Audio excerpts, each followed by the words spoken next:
that are referred to as rational equations. And what that is, equations that are made up of rational expressions. And here's an example.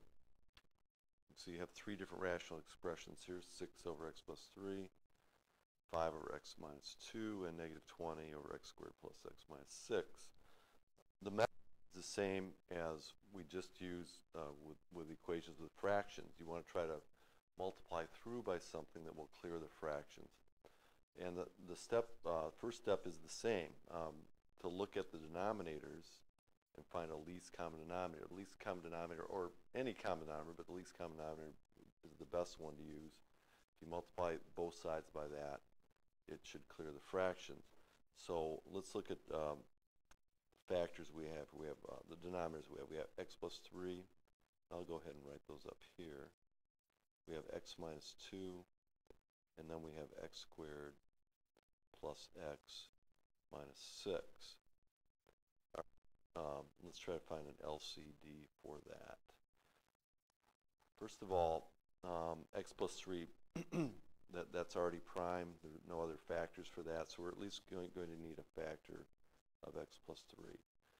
Similar with x minus 2, that's already prime. We're going to need an x minus 2 factor. But this we should factor and see if we gain any other factors that we'll need for an LCD. When you factor this, it factors as x plus 3 times x minus 2.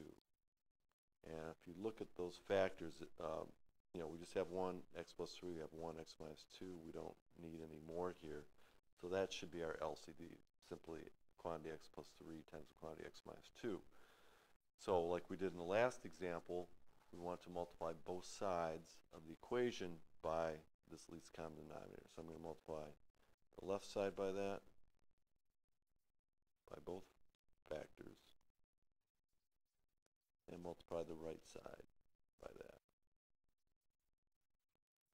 And if you prefer, of course, when we multiply the numerator, if you prefer, you can write that over 1. It doesn't change the meaning, to help you line up your numerator and denominator. Okay, when I multiply, I'm also not going to multiply through yet, because I want to try to reduce the fractions once I've multiplied through. Okay, so on the left side, let's multiply this by both terms. When I multiply it by the first term, I'm going to get x plus 3 times x minus 2 times 6, I'll throw that out in front, over x plus 3. And then let's multiply it by this term. You're going to get x, 5, put the 5 in front, x plus 3, x minus 2 over x minus 2. And on the right side, I'm going to get negative 20 times x plus 3 times x minus 2 over, I'll put this in factored form, x plus 3 times x minus 2. And you'll see here in a second why I put it in that form. Okay, just like we did in the previous example when we were using numbers, now you want to reduce your fractions. And if you look, we have a factor of x plus 3 in the numerator and denominator. So this simply becomes 6 times x minus 2 over 1, which is simply this, 6 times x minus 2. If we go to the second term, we can divide out those factors, and you're left with this, minus 5 times x plus 3.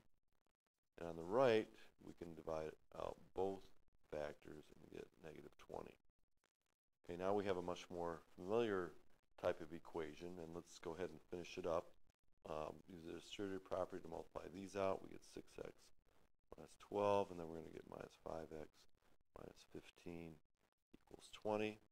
Let's combine our like terms. We're going to get x, and then minus 27. Actually, this should be negative 20, equals negative 20.